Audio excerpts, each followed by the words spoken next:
शांति की शक्ति से शांति जग में लानी है। ओम शांति। आज की मुरली है 10 मार्च 2026 की। मीठे बच्चे, सबसे बड़ी बीमारी देह अभिमान की है। इससे ही डाउनफॉल हुआ है, इसलिए अब देही अभिमानी बनो। प्रश्न, तुम बच्चों की कर्मातीत अवस्था कब होगी? उत्तर, जब योग बल से कर्म भोग पर विजय प्राप्त करेंगे, पूरा पूरा देही अभिमानी बनेंगे। यह देह अभिमान का ही रोग सबसे बड़ा है, इससे दुनिया पतित हुई है। देही अभिमानी बनो तो वह खुशी, वह नशा रहे, चलन भी सुधरे। गीत है, रात के राही थक मत जाना। ओम शांति। राही का अर्थ तो बच्चों ने सुना और तो कोई समझा नहीं सकते सिवाय तुम ब्रह्मा मुख वंशावली ब्राह्मणों की। तुम जो देवी देवता थे तो मनुष्य, परंतु तुम्हारी सीरत बहुत अच्छी थी। तुम सर्वगुण संपन्न, 16 कला संपूर्ण थे। तुम विश्व के मालिक थे। हीरे जैसे से कोड़ी जैसा कैसे बने, यह कोई मनुष्य नहीं जानते हैं। तुमने भी नंबरवार पुरुषार्थ अनुसार पलटा खाया है, यानी परिवर्तन हुए हैं। अभी तुम देवता बने नहीं हो, रिजुवेनेट हो रहे हो। कोई थोड़ा बदले हैं, कोई की 5%, कोई की 10%। सीरत बदलती जाती है। दुनिया को यह पता नहीं भारत ही हेवन था। कहते भी है क्राइस्ट से 3000 वर्ष पहले भारत में देवी देवता थे। उनमें ऐसे गुण थे जो उन्हों को भगवान भगवती कहते थे। अभी तो वह गुण है नहीं, मनुष्य की समझ में नहीं आता। भारत जो इतना साहूकार था, उनका फिर डाउनफॉल कैसे हुआ, वह भी बाप ही बात समझाते हैं। तुम भी समझा सकते हो जिनकी सूरत सुधरी है। बाप कहते हैं, बच्चे तुम देवी देवता थे तो आत्मा अभिमानी थे। फिर जब रावण राज्य शुरू हुआ तो देह अभिमानी बन पड़े हो। यह देह अभिमान की सबसे बड़ी बीमारी तुमको लगी पड़ी है। सतयुग में तुम आत्मा अभिमानी थे, बहुत सुखी थे। किसने तुमको ऐसा बनाया, यह कोई भी नहीं जानते। बाप बट समझाते हैं, तुम्हारा डाउनफॉल क्यों हुआ, अपने धर्म को भूल गए हो। भारत बर्थ नॉट ए पेनी बन गया है। उनका मूल कारण क्या है? देह अभिमान। यह भी ड्रामा बना हुआ है। मनुष्य यह नहीं जानते कि भारत इतना साहूकार था, फिर गरीब कैसे बना। हम आदि सनातन देवी देवता धर्म के थे, फिर हम कैसे धर्म भ्रष्ट कर्म भ्रष्ट बने। बाप समझाते हैं, रावण राज्य होने से तुम देह अभिमानी बने तो तुम्हारा यह हाल होने लगा।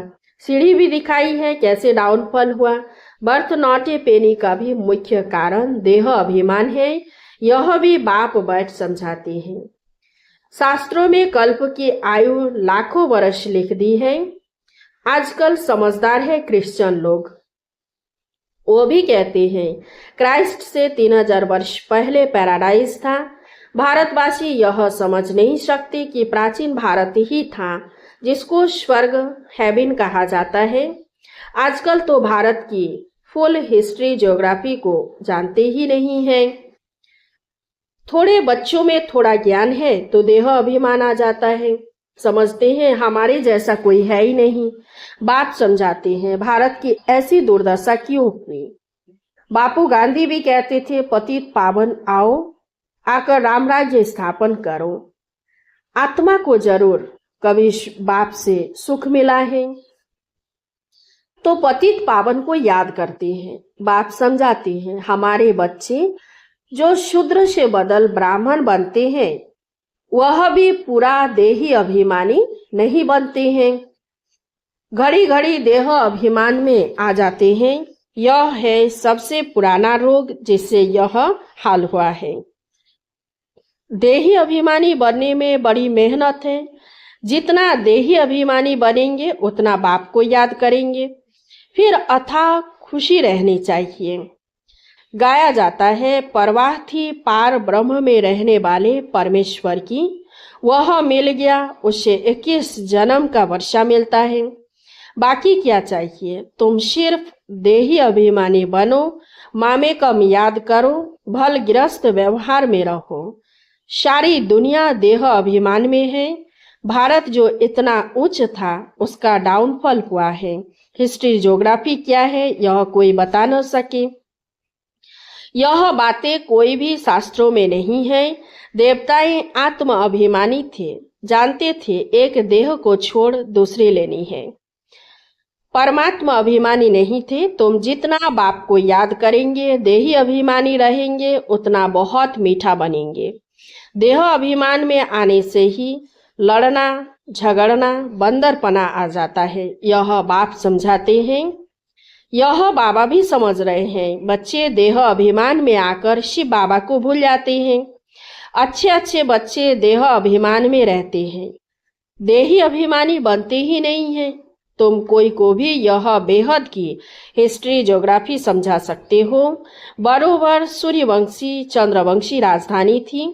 ड्रामा का किसी को भी पता नहीं है। भारत जो इतना गिरा, डाउनफॉल की जड़ है देह अभिमान। बच्चों में भी देह अभिमान आ जाता है। यह नहीं समझते कि हमको डायरेक्शन कौन देते हैं। हमेशा समझो शिव बाबा कहते हैं। शिव बाबा को याद न करने से ही देह अभिमान में आ जाते हैं। सारी दुनिया देह अभिमानी बन गई है। तब बाप कहते हैं मामे कम याद करो, अपने को आत्मा समझो। आत्मा इस देह द्वारा सुनती है, पार्ट बजाती है। बाप कितना अच्छी रीति समझाते हैं। भल भाषण तो बहुत अच्छा कर लेते हैं, परंतु चलन भी तो अच्छी चाहिए ना। देह अभिमान होने कारण फेल हो जाते हैं। वह खुशी व नशा नहीं रहता है। फिर बड़े बेकर्म भी उनसे होते हैं, जिस कारण बड़े दंड के भागी बन पड़ते हैं। देह अभिमानी बनने से बहुत नुकसान पाते हैं, बहुत सजा खानी पड़ती है। बाप कहते हैं यह गॉडली वर्ल्ड गवर्नमेंट है ना। मुझ गॉड की गवर्नमेंट का राइट हैंड है धर्मराज। तुम अच्छे कर्म करते हो तो उनका फल अच्छा मिलता है, बुरे कर्म करते हो तो उनकी सजा खाते हो। सब गर्भ जेल में भी सजाएं खाते हैं, उस पर भी एक कहानी है। यह सब बातें इस समय की है। महिमा एक बाप की है, दूसरे कोई की महिमा है नहीं। इसलिए लिखा जाता है त्रिमूर्ति शिव जयंती, बर्थ डायमंड, बाकी सब है बर्थ कोड़ी। शिवाय शिव बाबा के पावन कोई बना न सके। पावन बनते हैं फिर रावण पतित बनाते हैं, जिस कारण सब देह अभिमानी बन पड़े हैं। अब तुम देही अभिमानी बनते हो। यह देही अभिमानी अवस्था 21 जन्म चलती है तो बलिहारी एक को गाई जाती है। भारत को स्वर्ग बनाने वाला शिव बाबा है। यह किसी को पता नहीं है कि शिव बाबा कब आया। उनकी हिस्ट्री तो पहले चाहिए। शिव कहा ही जाता है परमपिता परमात्मा को। तुम जानते हो देह अभिमान के कारण डाउनफॉल होता है। ऐसा हो तब तो बाप आए राइज करने। राइज और फॉल, दिन और रात, ज्ञान सूर्य प्रगटा, अज्ञान अंधेर विनाश। सबसे जास्ती अज्ञान है यह देह अभिमान। आत्मा का तो किसी को पता नहीं है। आत्मा सो परमात्मा कह देते हैं तो कितने पाप आत्मा हो गए हैं। इसीलिए डाउनफॉल हुआ है। 84 जन्म लिए हैं, सीढ़ी नीचे उतरते आए हैं। यह खेल बना हुआ है। यह वर्ल्ड की हिस्ट्री ज्योग्राफी तुम बच्चे जानते हो और कोई नहीं जानते। विश्व का डाउनफॉल कैसे हुआ वे तो समझते हैं कि साइंस से बहुत तरक्की हुई है। यह नहीं समझते कि दुनिया और ही पतित नर्क बन गई है। देह अभिमान बहुत है। बाप कहते हैं अभी तुमको देही अभिमानी बनना है। अच्छे अच्छे महारथी ढेर है, ज्ञान बड़ा अच्छा सुनाते हैं, परंतु देह अभिमान पूरा हटा नहीं है। देह अभिमान के कारण कोई में क्रोध का अंश, कोई में मोह का अंश, कुछ ना कुछ है। सीरत सुधरनी चाहिए ना, बहुत बहुत मीठा बनना चाहिए। तब मिसाल देते हैं, शेर बकरी इकट्ठे जल पीते हैं। वहां कोई ऐसे दुख देने वाले जानवर भी होते नहीं। इन बातों को भी मुश्किल कोई समझते हैं। नंबरवार समझने वाले हैं। कर्म भोग निकल जाए, कर्मातीत अवस्था हो जाए, यह मुश्किल होती है। वह देह अभिमान में आते हैं। पता नहीं पड़ता है हमको यह मत कौन देते हैं। श्रीमत श्री कृष्ण के द्वारा कैसे मिलेगी? शिव बाबा कहते हैं, इनके बिगड़ श्रीमत कैसे दूंगा? स्थायी रथ हमारा यह है। देह अभिमान में आकर उल्टे सुल्टे कार्य करके मुफ्त अपनी बर्बादी मत करो, नहीं तो नतीजा क्या होगा? बहुत कम पद पाएंगे। पढ़े के आगे अनपढ़े भरी ढोएंगे। बहुत कहते हैं भारत की हिस्ट्री ज्योग्राफी जो फुल होनी चाहिए सो नहीं है, तो उनको समझाना पड़े, तुम्हारे सिवाय तो कोई समझा न सके। परंतु देही अभिमानी स्थिति चाहिए, वही उच्च पद पा सकते हैं। अभी तो कर्मातीत अवस्था किसी की हुई नहीं है। इनके यानी बाबा के ऊपर तो बहुत झंझट है, कितनी फिक्रात रहती है। भल समझते हैं कि सब ड्रामा अनुसार होता है, फिर भी समझाने के लिए युक्तियां तो रचनी होती है ना। इसलिए बाबा कहते हैं, तुम जास्ती देही अभिमानी बन सकते हो। तुम्हारे ऊपर कोई बोझा नहीं है, बाप पर तो बोझा है। हेड तो यह है ना, प्रजापिता ब्रह्मा, परंतु यह किसी को पता नहीं है कि इनमें शिव बाबा बैठे हैं। तुम्हारे में भी कोई मुश्किल इस निश्चय में रहते हैं, तो यह वर्ल्ड की हिस्ट्री ज्योग्राफी जाननी चाहिए ना। भारत में स्वर्ग कब था, फिर कहाँ गया, कैसे डाउनफॉल हुआ, यह किसी को पता नहीं है। जब तक तुम नहीं समझाओ तब तक कोई समझ न सके। इसलिए बाबा डायरेक्शन देते हैं, लिखा पढ़ी करो। तो स्कूलों में वर्ल्ड की हिस्ट्री ज्योग्राफी बतानी चाहिए। डाउनफॉल पर भाषण करना चाहिए।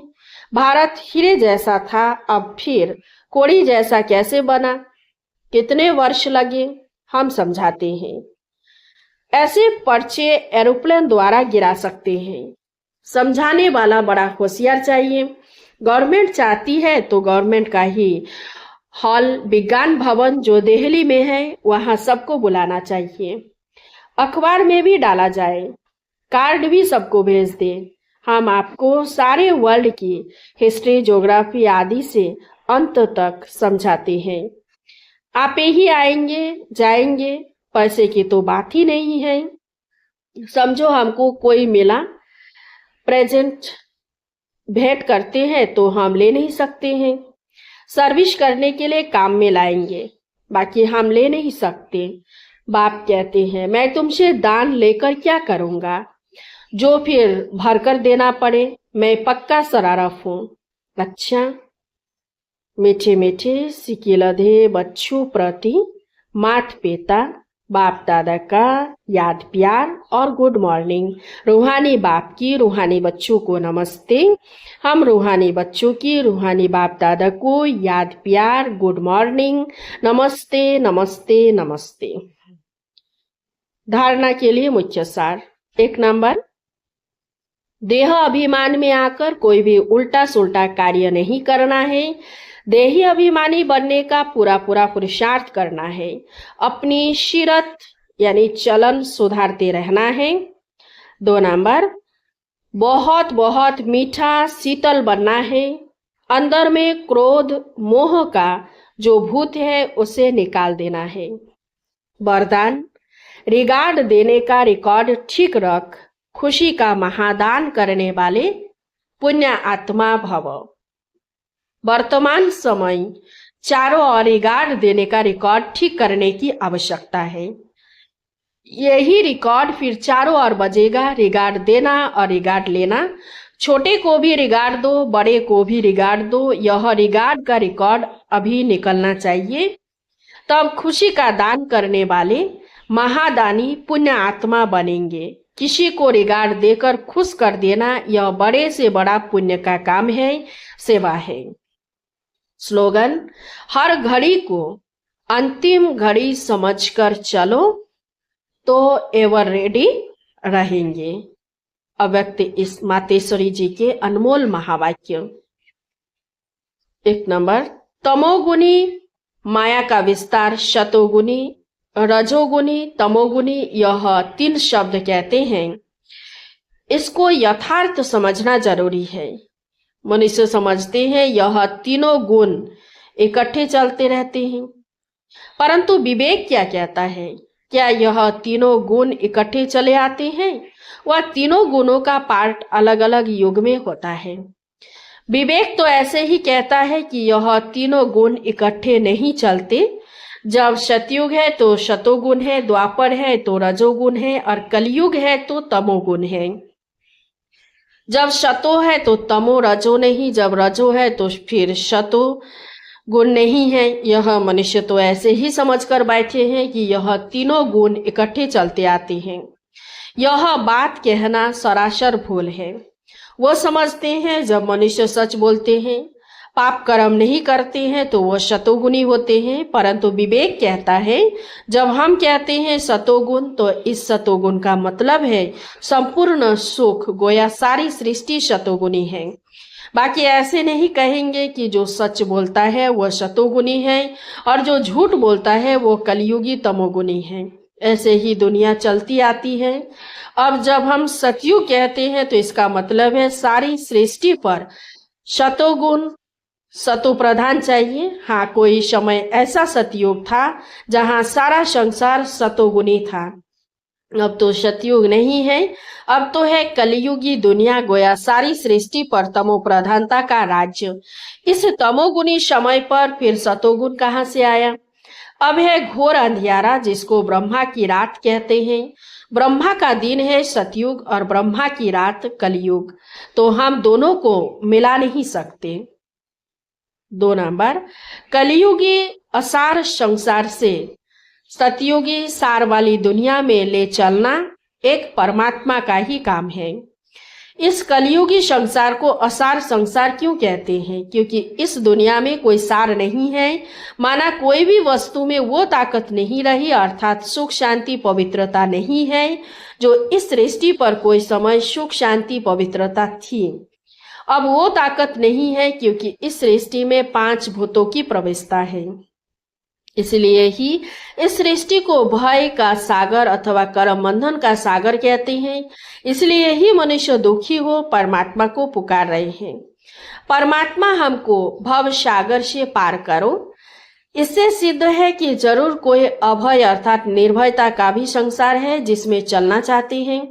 इसलिए इस संसार को पाप का सागर कहते हैं, जिससे पार कर पुण्य आत्मा वाली दुनिया में चलना चाहते हैं। तो दुनियाएं 2 है, एक सतयुगी सार वाली दुनिया, दूसरी है कलयुगी असार की दुनिया। दोनों दुनियाएं इस सृष्टि पर होती है। अभी परमात्मा वह सार वाली दुनिया स्थापन कर रहे हैं। अच्छा, ओम शांति। अव्यक्त इशारे निश्चय के फाउंडेशन को मजबूत कर सदा निर्भय और निश्चिंत रहो। जैसे ज्ञान की सब्जेक्ट है वैसे सेवा की भी सब्जेक्ट है। जो इसमें फेथफुल निश्चय बुद्धि है वही नंबर आगे जा सकता है। सुबह से रात तक अपना फिक्स प्रोग्राम डेली डायरी बनाओ, क्योंकि जिम्मेवार आत्माएं हो, रिवाजी आत्माएं नहीं, विश्व कल्याणकारी आत्माएं हो। तो जो जितना बड़ा आदमी होता है उसकी दिनचर्या सेट होती है। अच्छा, ओम शांति। इस चैनल को सब्सक्राइब कीजिए, लाइक कीजिए, कमेंट कीजिए और शेयर कीजिए। शांति की शक्ति से शांति जग में लानी